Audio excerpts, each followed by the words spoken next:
Once again, ladies and gentlemen, welcome to the AK Palaf Show, the show by immigrants slash expats and for immigrants all over the world, starting with season one with the Indian community. We have literally an all-round personality who goes by the name of Utkarsh Amitabh, lives currently in London, founder of Network Capital, which is one of India's largest mentorship platforms.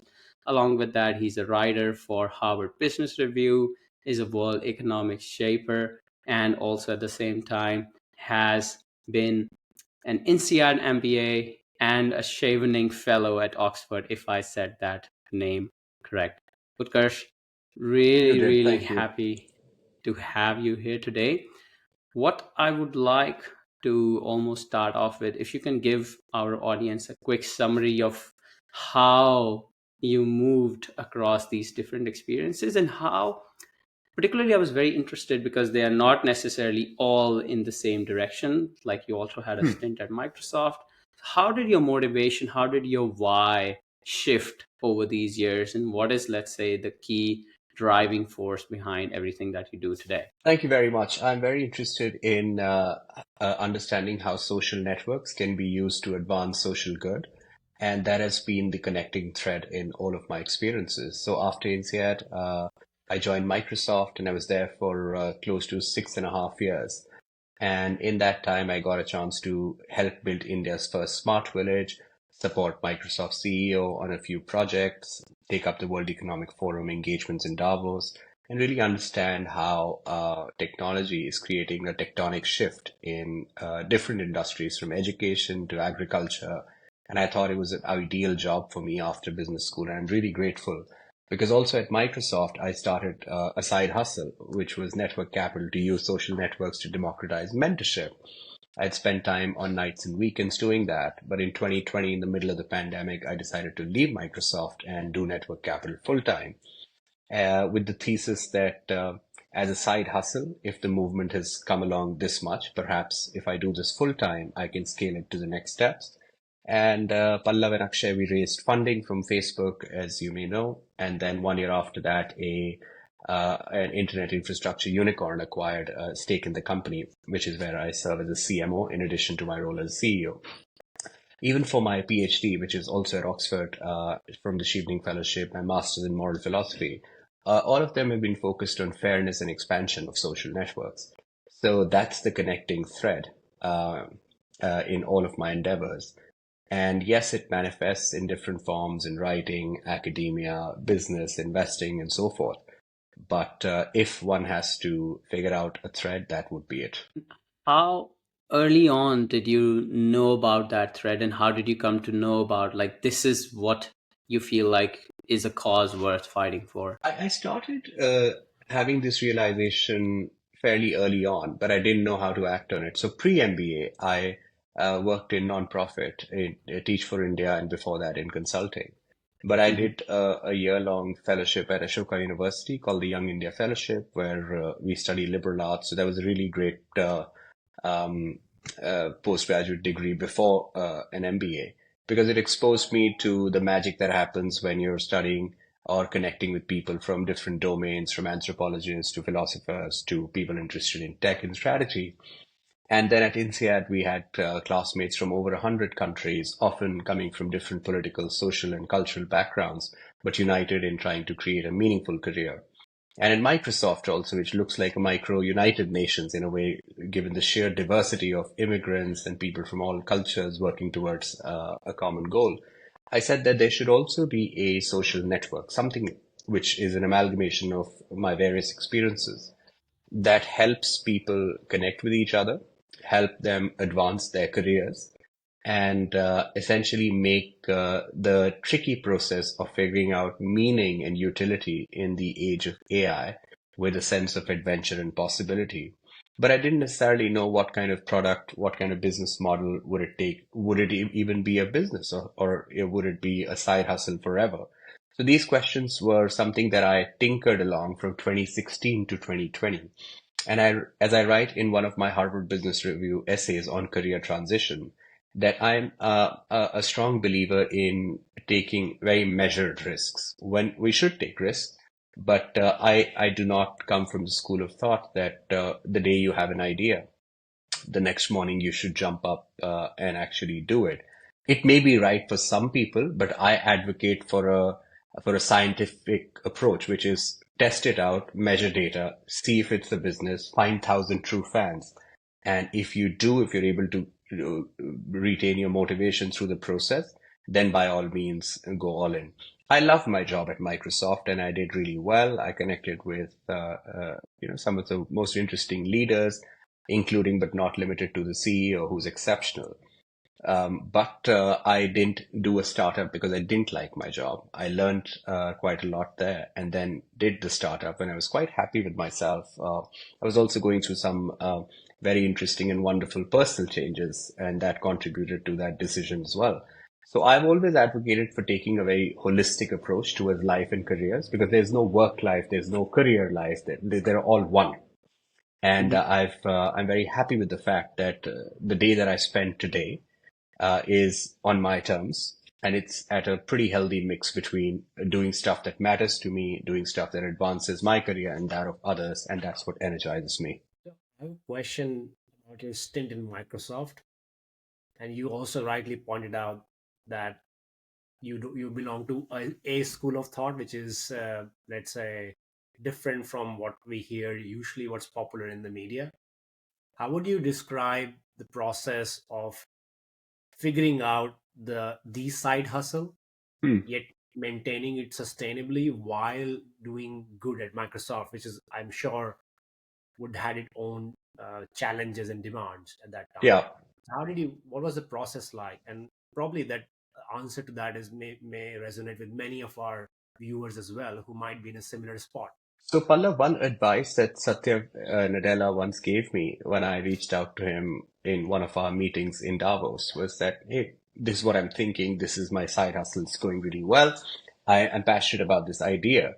Um, should I build it within Microsoft? Should I take it outside? Should I do this at all? Just like it was general career advice. It's not that he sat with me and gave me 2 hours. Like he had 5 minutes and we chatted about it. And he said that for the entirety of my career, I have taken every job that I've ever had and meant it to be the most important job. So that was a very foundational learning experience that when you're doing side hustles, you should not be cutting corners with your main job. So I gave everything I had to Microsoft, and I went over and above that so that the time that I was spent doing corporate development, corporate strategy, etc., was A plus, because you can actually just slack at your job. If if you're reasonable enough, you'll probably nobody will say anything. You'll probably still do okay. But I tried to give it my all. I went above and beyond, and that energized me and opened up my weekends whenever feasible to build out this side hustle. And I'd like to belabor the point which I made that not jumping into your idea straight up.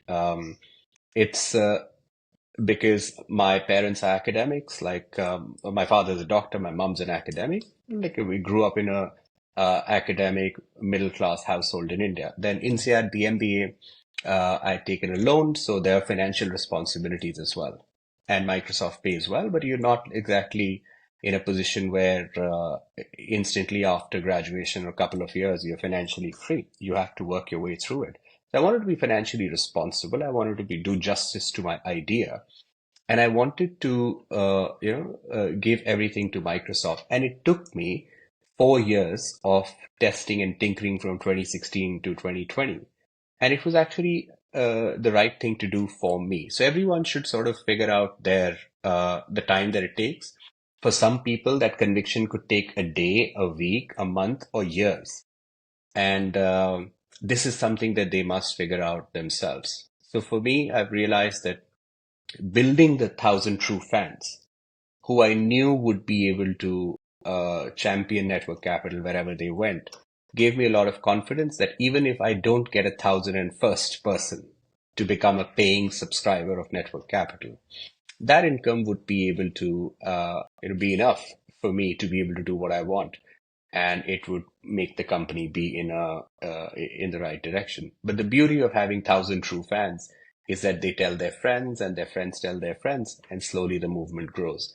So with financial discipline and discipline with trying and testing out and being ready for surprises and sometimes shocks, which are inevitable in any startup journey, I think I reached a good enough point. And you never really arrive in life. Like, it's you just go from point to point. But you must do so, or at least try to do so with a sense of energy. Because I once read somewhere that companies don't fail when, the strategy goes wrong. The companies fail when the entrepreneur runs out of energy.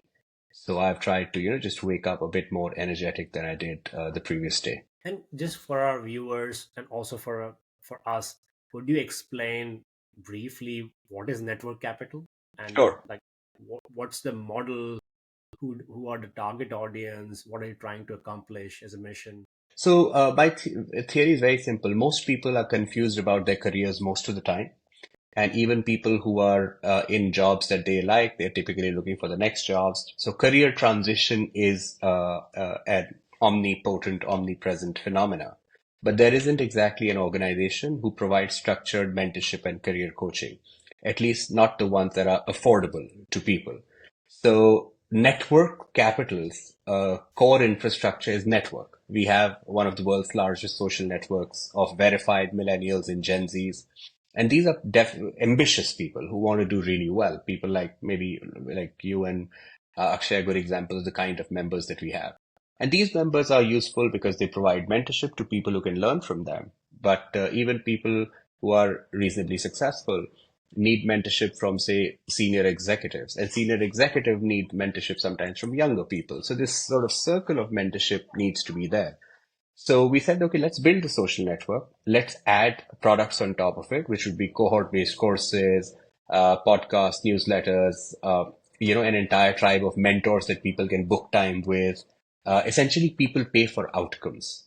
And the outcomes that we provide is career transition, career upskilling, career coaching, and so forth. But this is done with a lot of fun because there's a social network where people engage, get to know each other online and in person.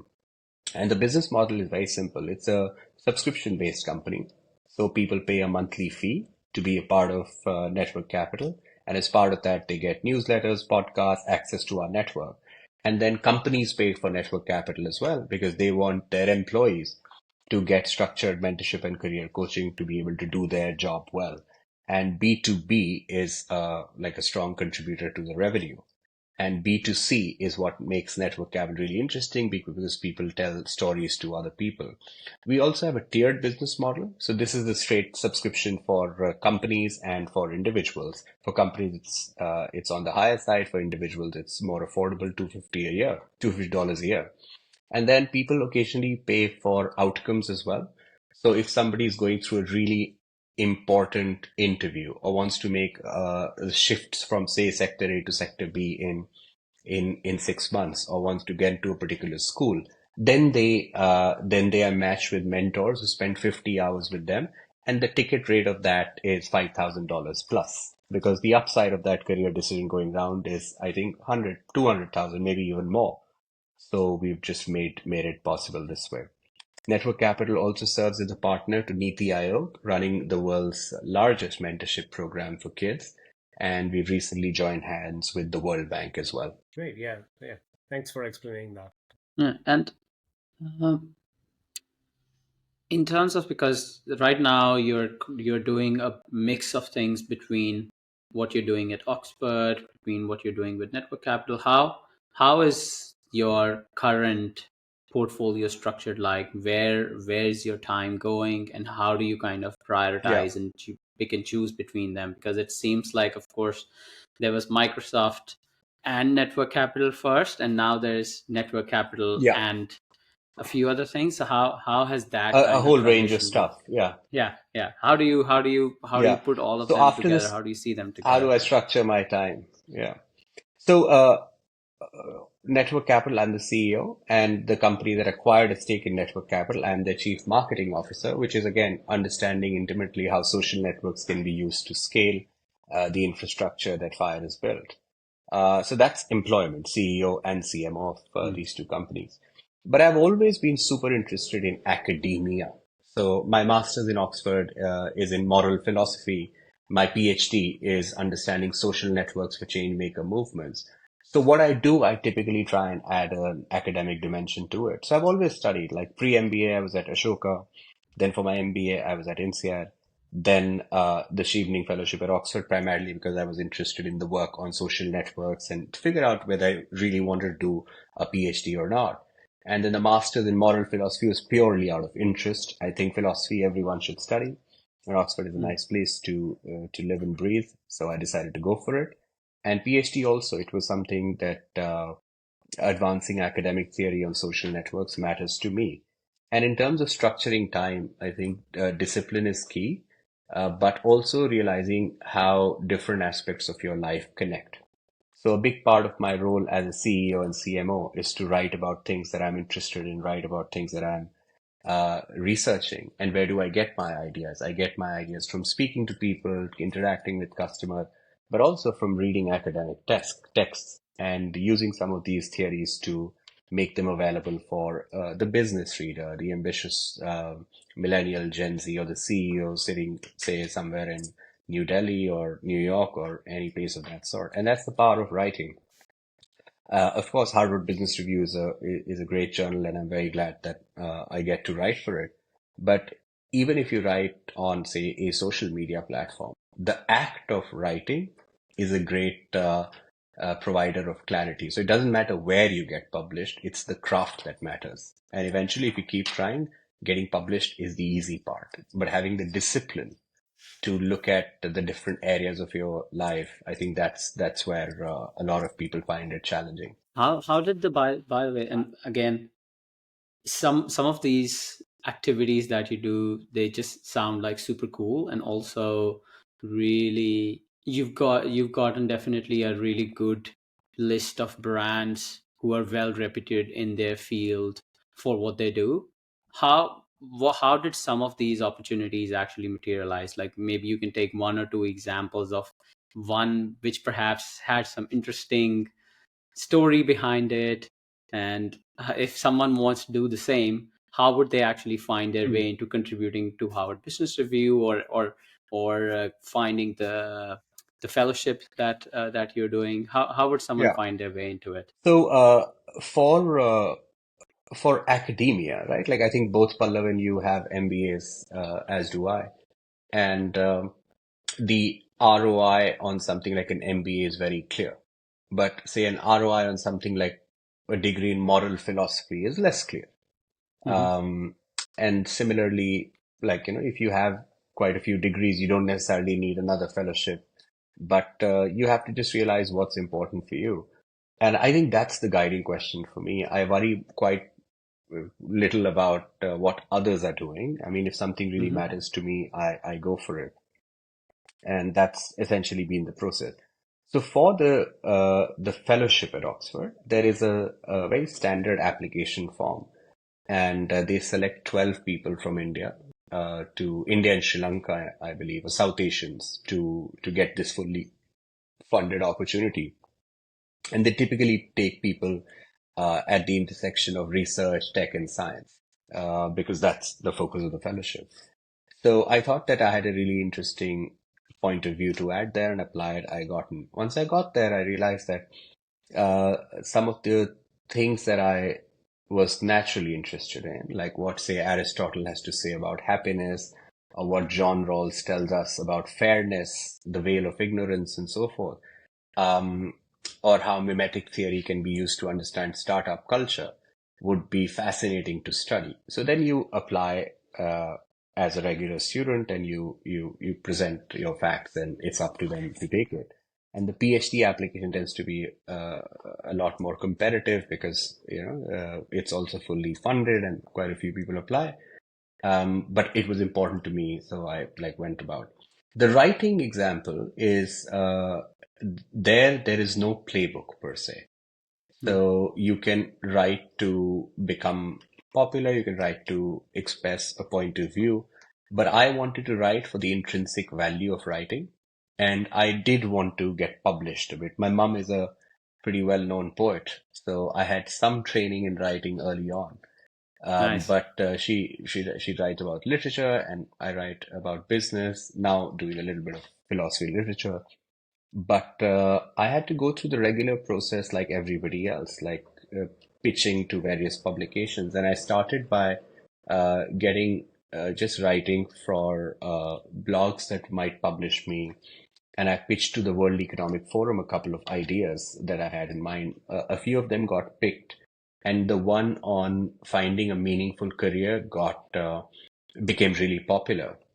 And then somebody on Network Capital only recommended me to an editor at Hindustan Times Mint. It's a business Yeah. journal in India.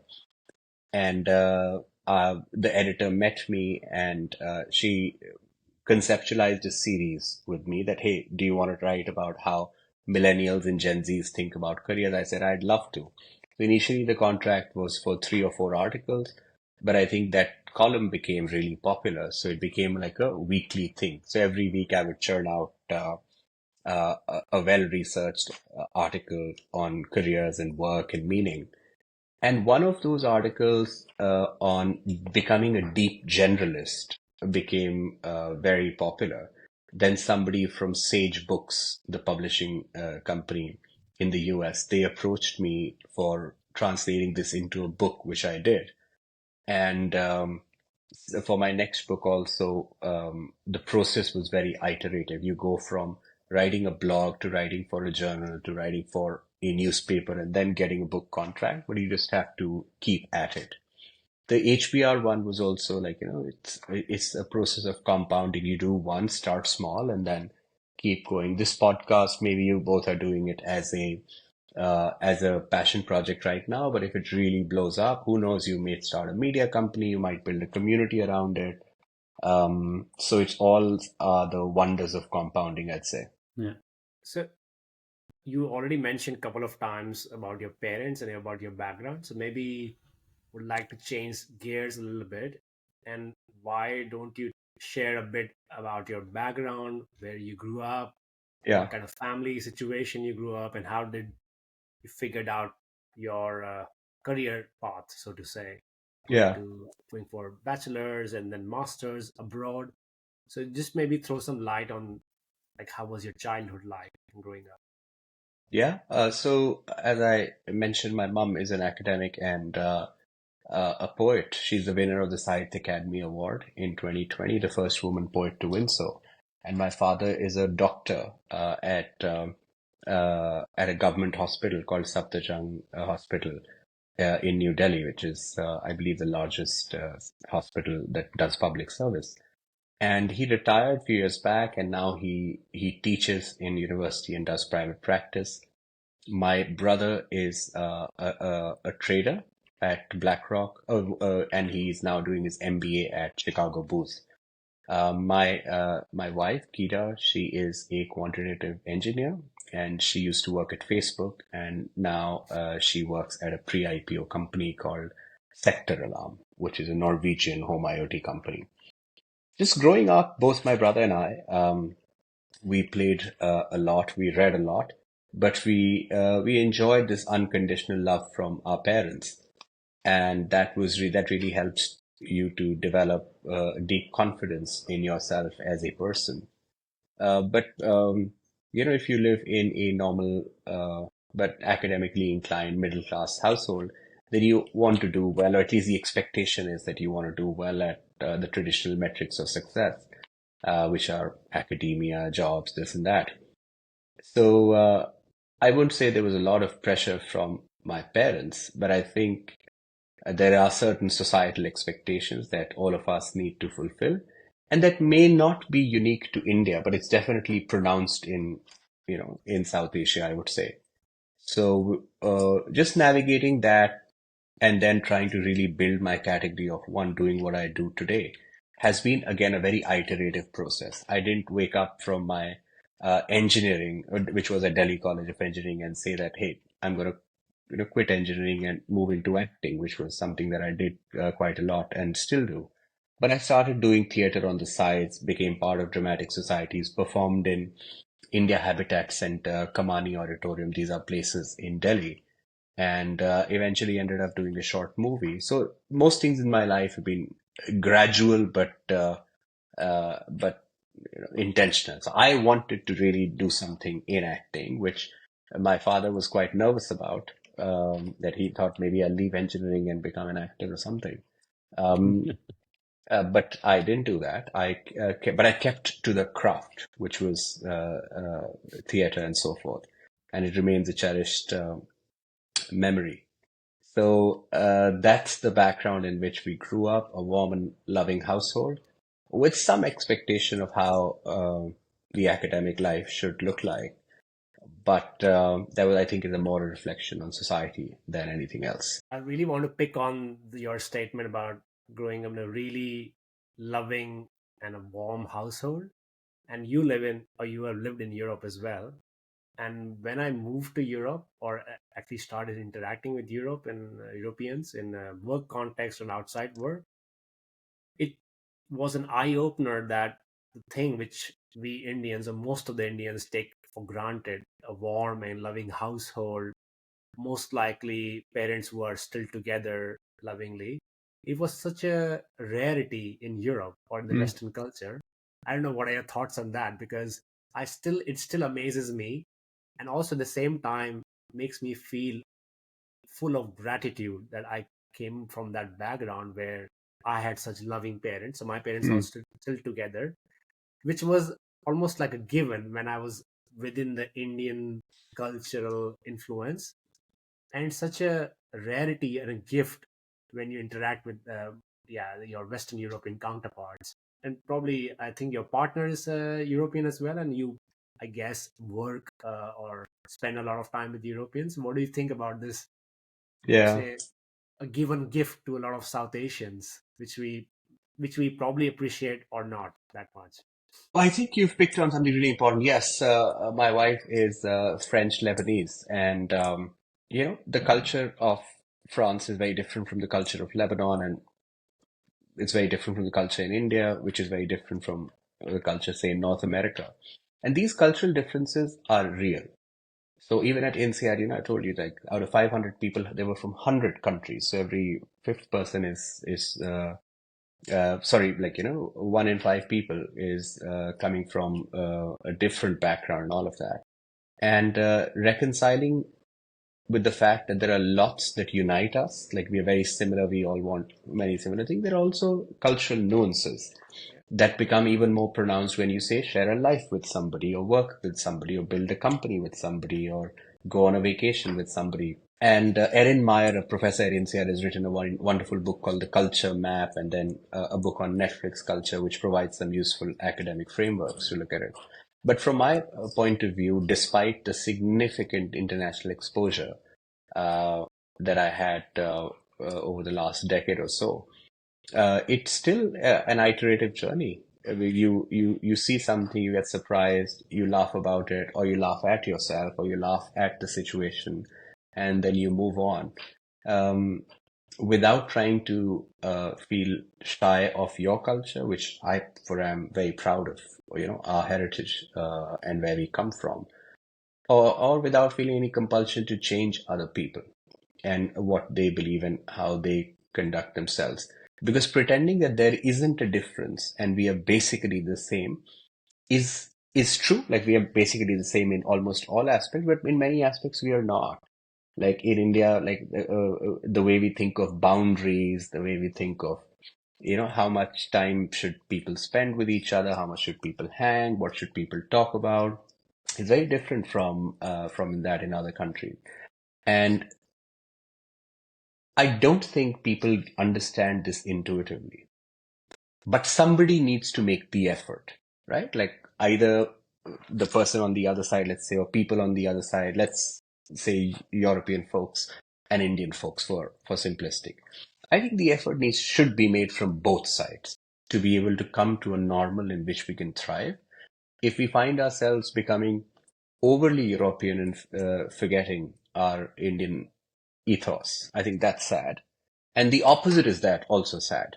where you expect everyone to turn to our school of thought, that you must become Indian for us to be able to have that rapport. That is also misplaced. And there is cultural baggage too. Like, look,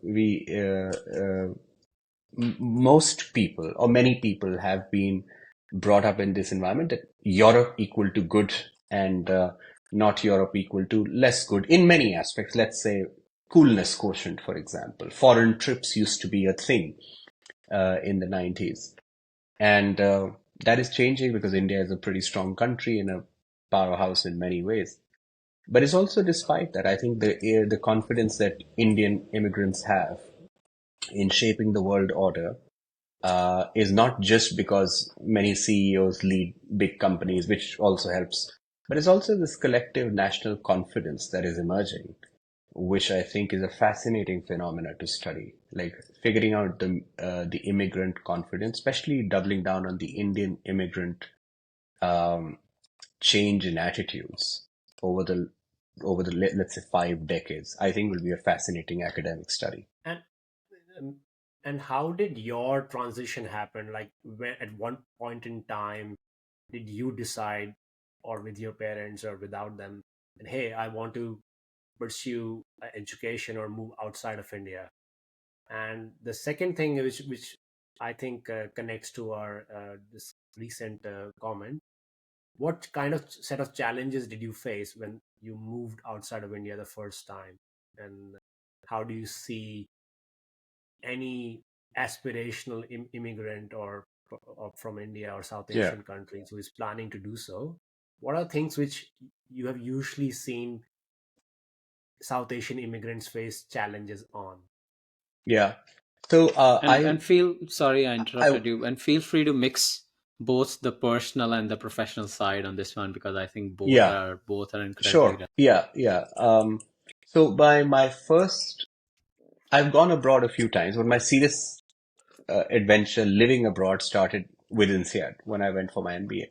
And the first shock was the weather, because I never thought that weather was a thing. Like, I mean, you generally assume good weather, or if you have bad weather, you deal with it. But here it was a thing, and remember feeling quite cold and just mystified at the beauty. It was stunning, and also just like very surprised that wow, this is very different. So from little things and um, growing on from there, realizing that wow, there are so many different people who are also talk differently about different things. So I like to talk about substantive issues like politics, policy, strategy, stuff. And I would not have pre-INSEAD had like a 2 hour discussion on just the weather or just the food, which now I'm quite adept at having. But it was a bit of a learning experience for me. Or summer plans in Bali versus Cancun? Yeah, it was not a thing for me. I love that, and now I can again like quite navigate that discussion. But it was just like very surprising that wow, that cannot possibly take 2 hours worth of discussion. But then it realized that oh, this is not just chatter about the outcome. This is just like banter. So you realize that, and also I don't know if you notice that if you're ambitious and if you're Indian or let's say broadly South Asian, you try and get to say work relatively quickly, even if it doesn't need to be a meeting or something. I think ambition is a big part of the Indian identity, which I think is a bit of surprise, or at least used to be a bit of a surprise to people in Europe. Hey, wow, like we just met, you're talking about quite a few things. But that's who I am, right? So I wouldn't suddenly, now I'm not the person who will still talk every day about, say, the weather or holiday plans for 5 hours, but occasionally I can. Many times I enjoy it. And then sort of changing your style to understand that this person, not just literally discussing the weather, but this is a way they're connecting and the conversation will gradually grow. So that's why I said, like, the adaptation should come from both quarters, and both quarters should be willing to listen. But I am not quite open to completely abandoning my identity or stuff that I'm genuinely interested in talking about to please other people or, just to sound a bit more European. That's of no interest to me. And how did you? Sorry, the question preceding this. how did you decide that, hey, I want to pursue MBA and Hmm. from, let's say, outside India or Yeah. in Europe, but not in US? How did you come to that decision? So I did have, I was actually quite set on going for an MPP to several schools in the US, and I had good amount of funding for them. And then I did apply at the last moment for MBA programs in the US, the top tier MBA programs in Europe and US. And I I decided that I basically am like I like building stuff more than regulating stuff. So I'll probably be slightly less fulfilled even in policy than business. It'll probably also give me allow to move back to policy if I wished. So I decided to change my plans, do an MBA. And in the question of Europe versus America or somewhere else, I had just finished up my Ashoka University fellowship. So it was 1 year of pretty serious studying. And for me, one more year of intensive business education, even though I was fairly young, 25 at the time, was right. Because 1 year was very foundational studying liberal arts. One more year at a top tier place like INSEAD, getting an MBA, getting a really strong network and like a really good job after that is something that most MBAs want, but it fit into my plans really well because 1 year of philosophy, liberal arts, and 2 years of MBA becomes a stretch. Like you don't want to spend your 20s studying without a break. So 1+1 was the right way. 1 year of masters of one kind, 1 year of MBA of a certain kind. And I was naturally very drawn to INSEAD, so I was very pleased that I got in because I enjoyed diversity of opinions and experiences, and it was really entrepreneurship focused, really diverse school in terms of nationality and career outcome. Even though it's true that quite a few people from INSEAD end up at McKinsey, BCG, Bain, and the likes, but a lot of them go into entrepreneurship. Actually, half the alumni become entrepreneurs in the course of their journey. So this was really attractive to me, and I decided to go for that. For my other education, which was primarily at Oxford, both the fellowship, master's, now the PhD, I think for philosophy, Oxford is a really good place, and for research in general, it's a pretty solid place. And my partner, who's based in the UK, it also geographically it works well. So hence here I am. And you met her also while you were in London, and how did that kind No, of I did transpire? not. I met her on the Great Wall of China. We were both doing attending the World Economic Forum Summer Davos there, and we met there and decided to get married in 2021. Oh, that sounds like a bit more of a classic story that you don't hear these days a lot. Well, And it was very fun. Yeah, we often cover this part, especially because we realize that in our target audience, also in our mission, it's not about having a successful and a healthy professional life, Yeah, also a personal life, which is becomes all the more. I think did we lose him? I'm still to here. me, yes, it seems like. Yeah, I think Uh, I'm still here. Can you hear me? I think he'll rejoin. shall I try calling him? Okay. Let me do that. Give it a couple of minutes. Oh yeah, he's back. Yeah, he's back. Yeah, yeah. I got kicked out of the studio. Maybe it was a Riverside thing. We didn't Oh get your yeah, question it's as well. really strange. It has never happened before, but it's you're back on now, and I don't think we should have any problem. We just have to pick up where we left off. Yeah, please feel free. I think it was maybe Riverside was doing Yeah, something. Yeah. no problem. No, I was just referring to. I think we also intentionally try to cover the, let's say, the personal life slash Yeah. love aspect as well, because increasingly the world is becoming more, let's say, global, and we see examples of people getting together with partners from different cultures, and that really adds to the flavor of our discussion as well. So Yeah. really keen how you guys met, and how is your experience been so far living with or being with somebody who doesn't come from the same culture. Yeah. Maybe maybe highlighting some of the challenges which come with that as well. Yeah, And so also, once again, we also had congratulations a for the baby. newborn. Yeah. Yes, we Oh had a yeah, baby congratulations. 100 days back. She's glorious. Very, very proud moment for both of us as parents. And my entire family looks like the micro United Nations as well. My brother is married to somebody from Hong Kong who has a British citizenship. Gita is French and Lebanese. I am Indian, very happily so. But the process of living with another person is beautiful. It's also challenging because you have to find a new normal with another human being who's your equal and is now going to be co-creating the future with you. So I think it's the most important decision that anyone takes in their professional lives, who they want to be with.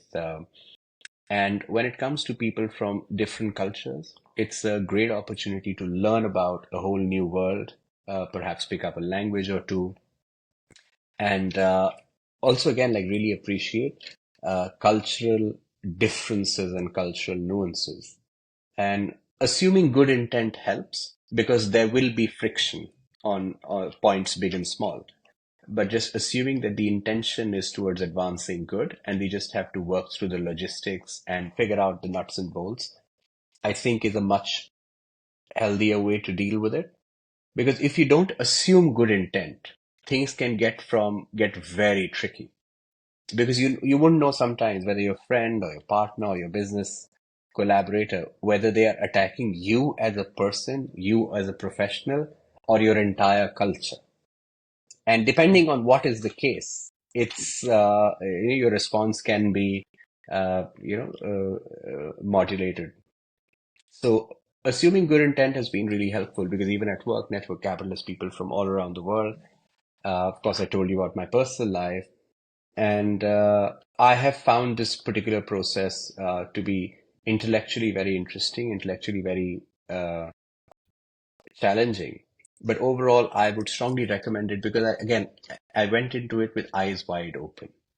So the idea was to be open to love and friendship from all corners and do the work that is required to make it comfortable for the other person, and vice versa, and the other person making it comfortable for you. And we never focused on finding it perfect or just having the idyllic life, although, we do have, touchwood, quite a good life, thankfully. But there's a lot of work that needs to be done in the process. And I think some friction is good friction. It should exist because we often get used to doing things a certain way. And when somebody challenges it, you're initially surprised and you get defensive and then you probably listen. And that's where the growth happens. And when did you, after how long did you meet, you tied the knot? You said you got married in I would say that after first meeting, I would say about 3.5 years. And was And this where are you entire based time? right now? Sorry, I'm not, never asked. No, I was curious, where are you based at the moment? Because I, I don't know. We have a house in London.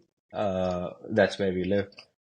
We're lucky to have a garden where we take my daughter out for micro walks, and then we also live near Hampstead Heath, which is a glorious place. I hope you both visit. Would love to do a walk and talk with you guys. Likewise, yeah. I'm both of us, Amsterdam like, is not far. I'm fortunate to have a garden here as well. But I was also curious that, like, during, so initially when you met, you were on a visit. Then the whole time, was it long Yeah, distance? we both were How at was that that? conference at that World Yeah. Economic. And at that time you were in India, she was So living somewhere else. How she was was that living in situation? Amsterdam, actually, Oh, where I okay, think cool. both of you live. Yeah, yeah, Oh, yeah. that's cool. Um, so Microsoft made me travel quite a bit for work. Mhm. So I would travel a lot. Then I was also very involved with the World Economic Forum, still am. So there was a lot of travel. So we would try and meet once a month, once in 1.5 months in a different country. So Yeah. we ended up covering quite a few countries together and just getting to know each other, because it is a very important decision. So you should do it with eyes wide open. And then exploring the world through each other's eyes, I think, gave us the conviction that we can follow through. And then the pandemic happened. Our wedding was postponed. And then we lived most of the pandemic together. That's when I moved to London, and where we live now. And after switching gears back to the professional side a bit, after INSEAD, you joined Microsoft, and was that based out of primarily like the role was from the India office, or was that from a different country's office? I was in the US at the time, and my main job was there in essentially part of something called the strategy team. And as part of that, there were a bunch of reorganizations that need to be done. That was the same time Satya was implementing a bunch of changes from on-prem to cloud, AI. A whole bunch of product changes were happening.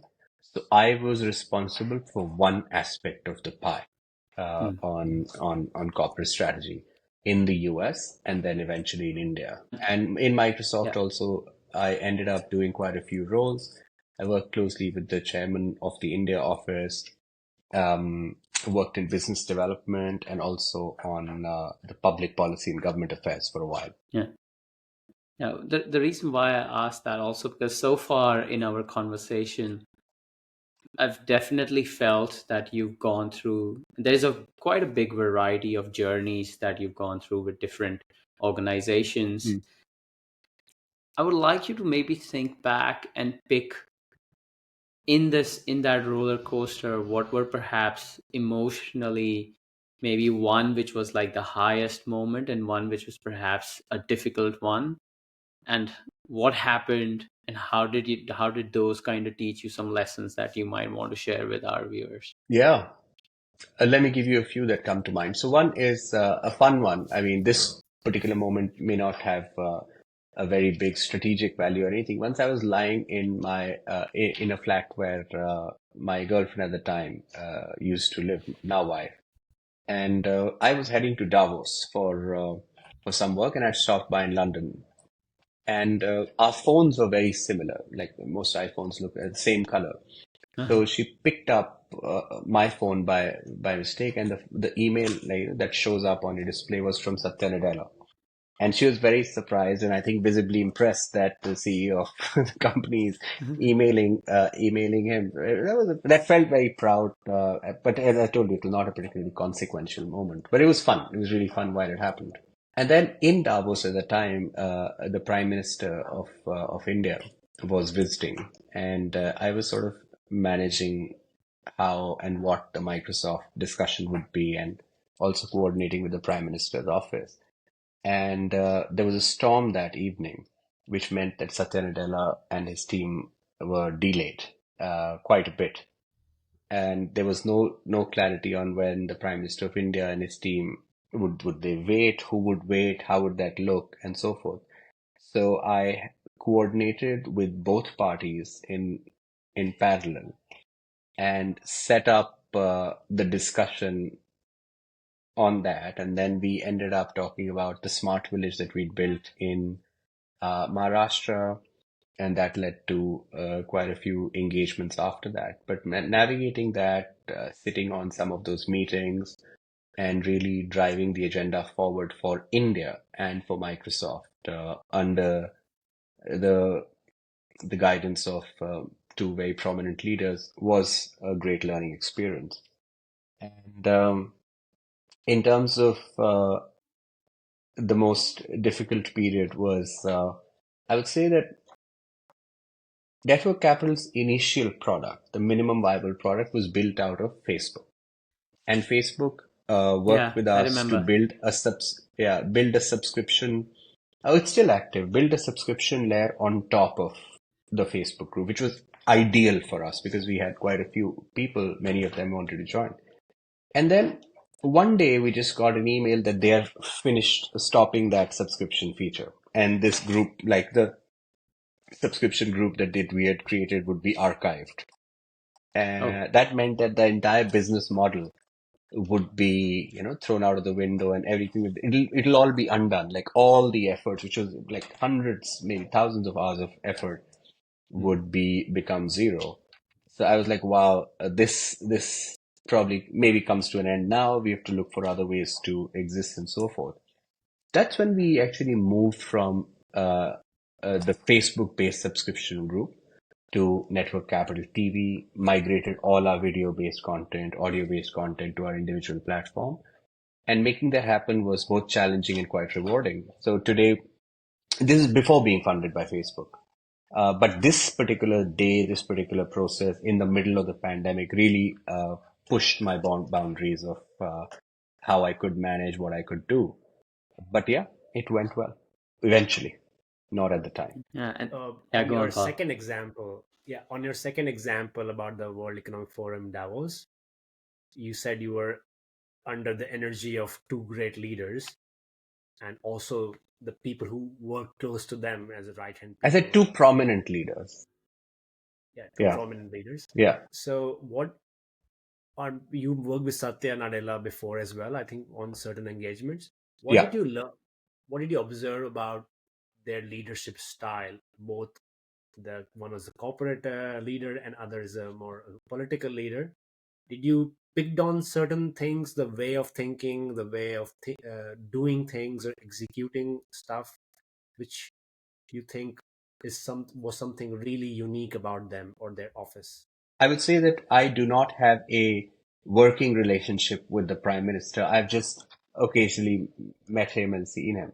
But I Yeah, have had several meetings with prominent ministers in his cabinet for work, obviously. Network Capital is a partner of Government of India's Mentor India program. So let me not give a comment on ministers or prime ministers because my interactions is, at least with the prime minister, is fairly limited. But for Satya Nadella, I would say that he is a remarkably well-read person. He can quote Rilke, the poet, and the latest developments on generative AI and the economic impact and the policy level implications. It's just like a remarkable person to be around.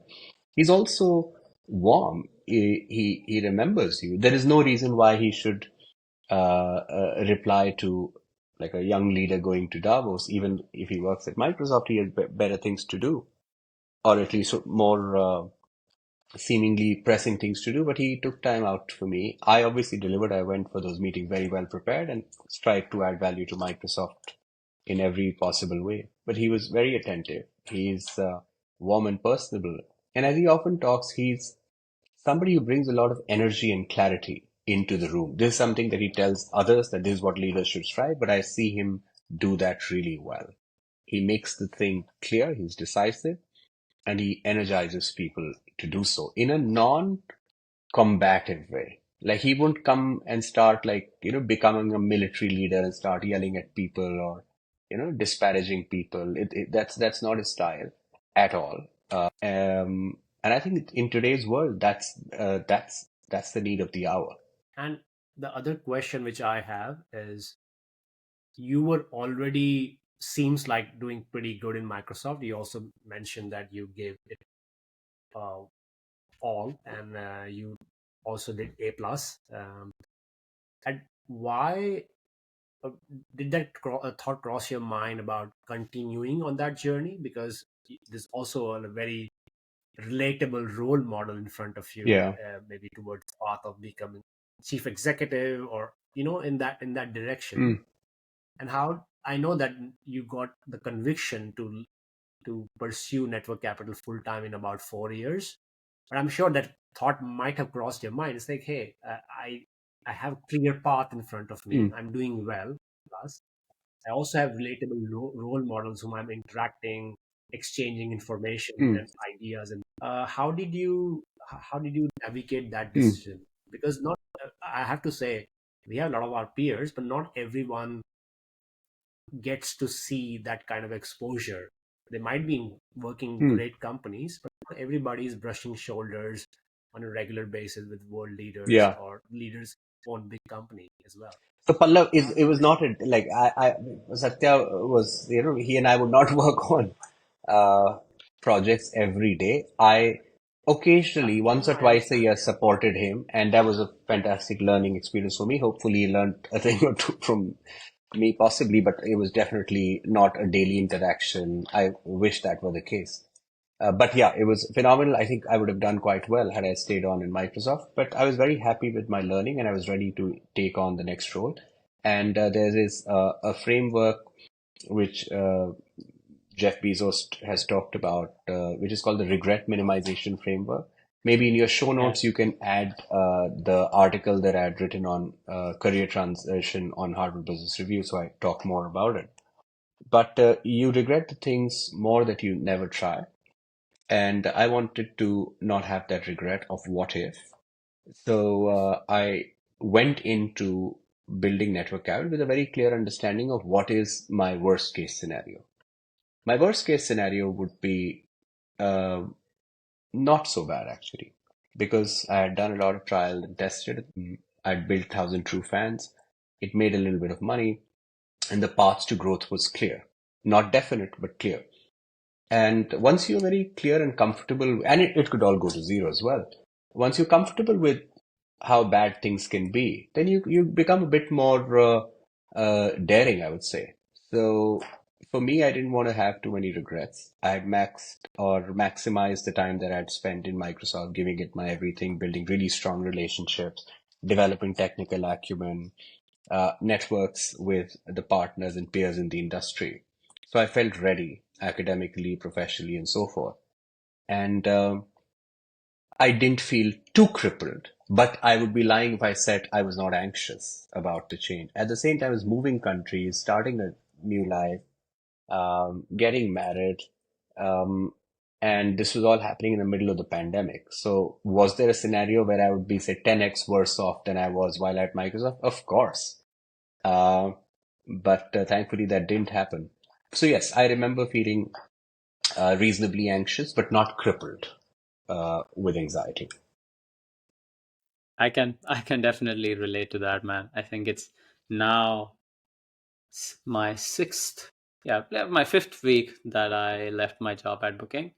And of course, while there's, as you said, right, like you have that there's always a possibility that you can be 10x, 9x, whatever x worse off. But there was definitely a very clear feeling of, hey, this is why I need to do this.